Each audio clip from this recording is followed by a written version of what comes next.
Yo diría que la Revolución Cubana introdujo en nuestro país la preocupación, el conocimiento de la academia cubana por el continente, por la América Latina y el conocimiento profundo de Estados Unidos también, que anterior a eso el vacío de conocimiento era muy fuerte y no por casualidad el segundo, después del ICAI rápidamente, en el mismo año 59, se fundó la Casa de las Américas, es decir, para establecer un contacto que permitiera la comprensión de la realidad latinoamericana, acceder a Cuba y la comprensión de Cuba, acceder a América Latina, que me parece que fue un proyecto genial e indispensable y no en balde se ha mantenido, ¿no?, contra viento y marea.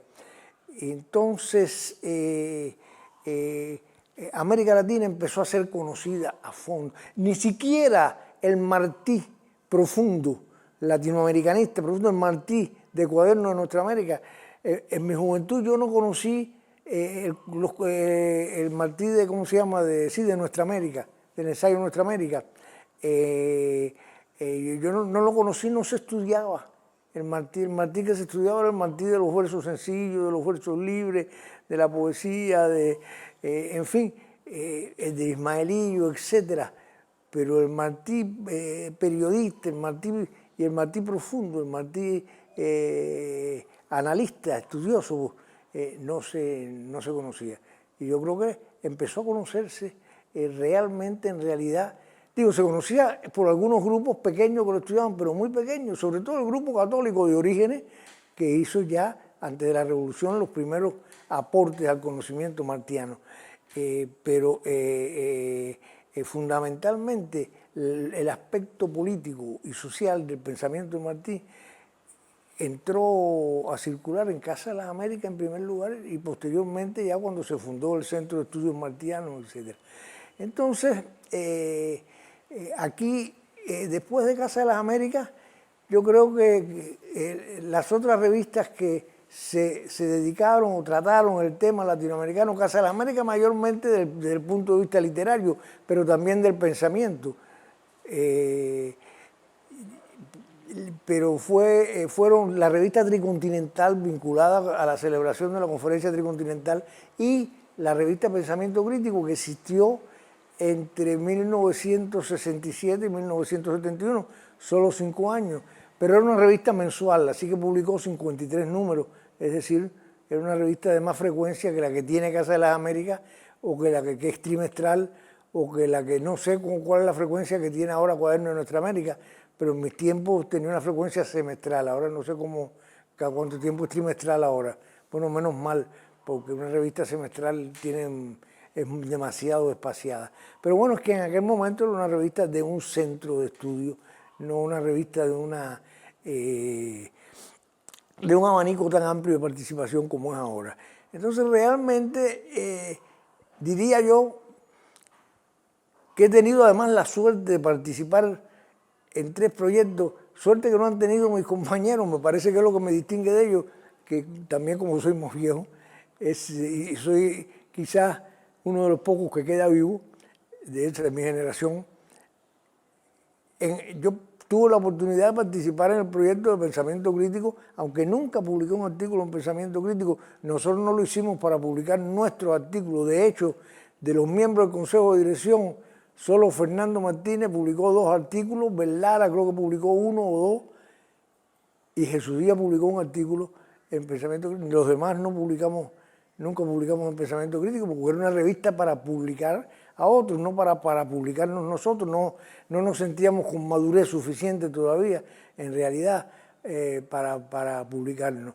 Y después tuve la oportunidad, a lo largo de mi vida, digamos que unos 20 años después, de incorporarme a Casa de las Américas y incorporarme al Centro de Estudios sobre América, que ya había fundado la revista Casa de las Américas. Yo la conocía cuando se fundó, yo no estaba en Cuba, estaba en misión en el exterior, pero me llegaba, Rafael me la mandaba, porque Rafael había sido de los jóvenes, no de los fundadores, de los pertenecientes a Pensamiento Crítico, pero de los jóvenes del Departamento de Filosofía, y fue también de los que fundaron el Centro de Estudios de América en el año 77. Esos centros se fundaron como centro del partido. El primero en fundarse fue el de Europa, el Centro de Estudios Europeos, que no era de estudios europeos, era de Europa Occidental. Para mí, yo que llego al Centro de Estudios de América, ya cuando el Centro de Estudios de América tiene más de 10 años, un poco más de 10 años de creado, porque después de un largo periodo de estancia en el exterior, en misión en el exterior diplomática, al regresar, el Centro de Estudios de América me pide, y a mí me interesa más volver a América que a Europa, que a estudios europeos, y llego al Centro de Estudios de América. Ya yo conocía Cuaderno de Nuestra América porque me la mandaban, me la enviaban a la embajada regularmente y yo la leía, y me di cuenta rápidamente de que ya había habido una maduración pronta de los estudios latinoamericanos en el centro, y en fin, y ahí empiezo también a colaborar en el Centro de Estudios de América, en la revista.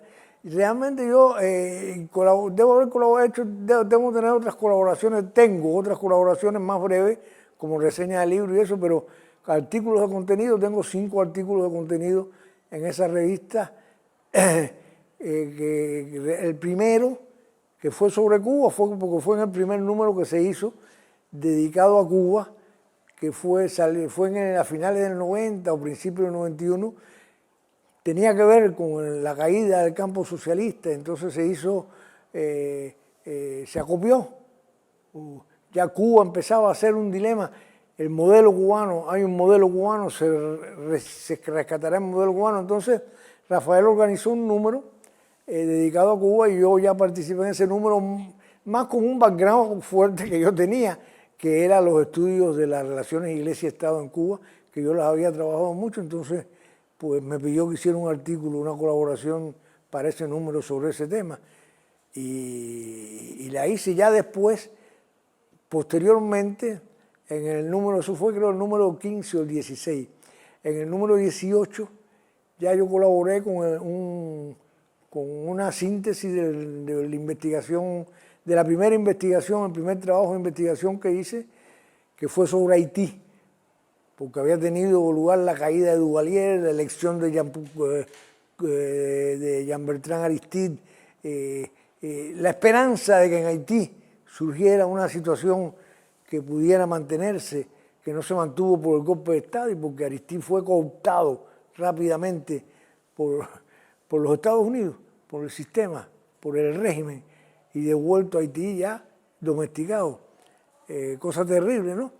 Pero en el número 18 yo publiqué un trabajo que se tituló algo así como El dilema, o no, Haití, un dilema de poder y subsistencia a 2 siglos de revolución, algo así, que fue mi primer trabajo de contenido. Después ya el tercer trabajo de contenido, que fue en el número siguiente, fue sobre Cuba, que fue en el 92, que fue paralelo a uno sobre el mismo tema de el primero de Julio Carranza, sobre la economía. Eran coincidentes, coincidieron mucho, pero el de Julio se titulaba Cuba, el reto de la economía. El mío se tituló La economía cubana, el desafío de un ajuste sin desocialización. Entonces me acuerdo que esos 2 trabajos se montaron en el número 19, y además hicieron hicieron un pequeño librito que publicó el Instituto del Libro en aquella época, porque era enfocando, ¿no?, el efecto del cambio que tenía la caída del socialismo sobre Cuba, cosa que atrajo mucho al centro porque era un tema imprescindible, al Centro de Estudios de América, era un tema imprescindible para nosotros. Yo escribí otras cosas sobre el tema también, y escribí otras cosas sobre la Iglesia y sobre las relaciones Iglesia-Estado. Ya me mantuve también en esas líneas de colaboración, y recuerdo que la revista avanzó mucho en esa época, o que había avanzado ya, o avanzó mucho en los estudios sobre el Caribe, en los estudios sobre Centroamérica. Era la época de, bueno, ya había tenido lugar la Revolución Nicaragüense, pero había también, tenía lugar el retroceso que se dio con Violeta Chamorro en las elecciones aquellas del año 90, creo que fue, en fin, era un tema central. Había compañeros trabajando, muchos compañeros trabajando seriamente sobre ese tema. Había estudios sobre Argentina que fueron muy importantes en esa época. Teníamos algunas colaboradoras argentinas, teníamos una colaboradora chilena muy buena. En fin, teníamos un viejo colaborador que era uno de los importantes de la teoría de la dependencia en los años 60. Yo creo que lo habíamos publicado en Pensamiento Crítico alguna vez, que fue Tomás Amadeo Vasconi, que colaboró aquí en el CEA también. Esa ya fue una etapa en que la revista logró un grado de madurez muy sólido. Y en los estudios de Estados Unidos, en realidad el grupo de Estados Unidos, de Rafael y el equipo que con él trabajaba en Estados Unidos, hizo avanzar mucho la revista, avanzaron mucho nuestras relaciones con Claxo. Claxo creó una sección de relaciones académicas con Cuba, a la que yo pertenecí desde el principio, desde que empecé a trabajar sobre Haití, y fui muy activo en la sesión, en todas. Bueno, yo tengo un premio de la sesión, aquel diploma negro es un premio de la sesión. Yo he sido premio de la sesión de Cuba, igual que Rafael, Retamar, Miguel Barnet, etc. Ambrosio Fournet, hemos recibido el premio de la sesión Claxo de relaciones con Cuba.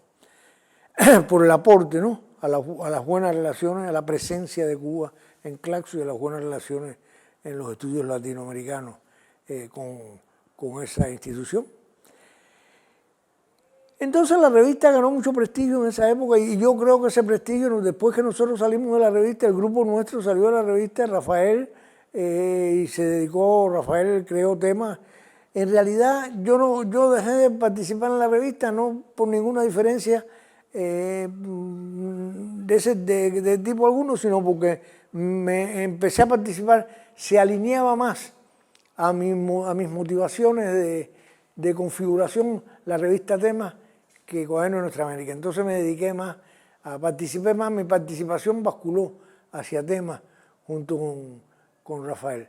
Y participé mucho en Temas, dejé de participar en Temas también, no porque hubiera un diferendo, sino porque en el año 2005 ya Roberto Fernández Retamar me invitó a participar. Ya yo me iba a jubilar cuando Retamar me invitó a participar en Casa de las Américas como subdirector de la revista, y ya entonces las publicaciones mías las hice básicamente en la revista Casa de las Américas, salvo algunas cosas que quería publicar en otros lugares. Entonces yo creo que de todos modos la revista Cuaderno de Nuestra América es una publicación, porque son publicaciones que tienen su especificidad. Han tenido su especificidad y su diferencia. Ninguna era igual a la otra. No se puede decir que Cuaderno de Nuestra América sea la continuación de Pensamiento Crítico. No, no, no. Ahora, hay que decir que Pensamiento Crítico fue la primera que abordó el tema latinoamericano a profundidad, a mi juicio, a profundidad. Y que esa huella, sin duda, quedó. Y que ya Cuaderno de Nuestra América ya era una revista dedicada a estudiar nuestra América, incluso la que no era nuestra, en las relaciones con la nuestra. Era una revista para estudiar, para transferir, para publicar, para difundir los estudios de América Latina y de Estados Unidos. Y Casa de las Américas era una revista para publicar, para dar a conocer los latinoamericanos en Cuba y los cubanos en América Latina, pero con una prioridad en lo literario. Y también en lo literario, lo artístico, etc. Después también en Casa de las Américas se fueron produciendo divisiones, nació la revista Conjunto, ya lo de teatro no se publicaba en Casa de las Américas, lo publicaba Conjunto, etc. Nació el Boletín de Música, en fin.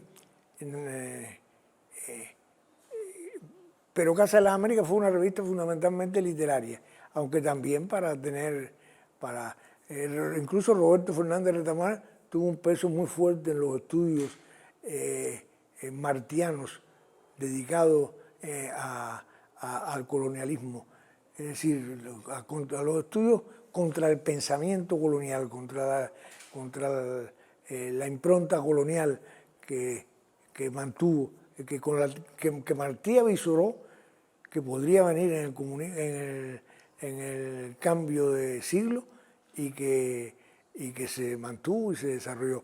Pero yo he seguido algunos números, los números que he podido seguir de Cuaderno de Nuestra América, me percato que la revista ha seguido siendo publicada con sistematicidad, con rigor, y yo creo que en este momento en que se está produciendo un protagonismo muy especial de América Latina a partir de comienzo del siglo, en la revista Cuaderno de Nuestra América tiene que jugar un papel acopiando sin dejar detrás su pasado, lo que hizo, sino afincada en su pasado, tiene que tener un desarrollo en las nuevas generaciones. Mira, antes de que tú vinieras, lo último que yo estaba haciendo esta mañana me entró por email una tesis de grado, de doctorado, que me quiero leer porque es de un joven estudioso mexicano, Magdiel Sánchez,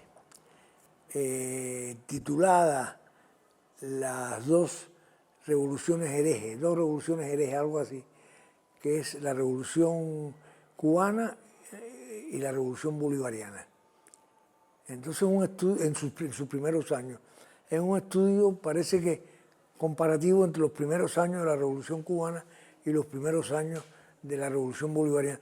Entonces, te lo digo simplemente como un dato de de cómo hay un movimiento de pensamiento de izquierda en América Latina al que Cuba tiene que corresponder también y en el cual Cuba tiene que jugar su papel. Yo a veces siento que Cuba está dejando o ha dejado en cierta medida de jugar el papel que tiene que jugar. Es decir, yo creo que tiene que haber más pensamiento cubano. No solo Cuba tiene que ser influyente por el acierto de sus políticas internacionales, sino que tiene que ser influyente por el acierto o por los esfuerzos o por la audacia de sus estudiosos y de su academia, que se va renovando, ¿no?, con los años.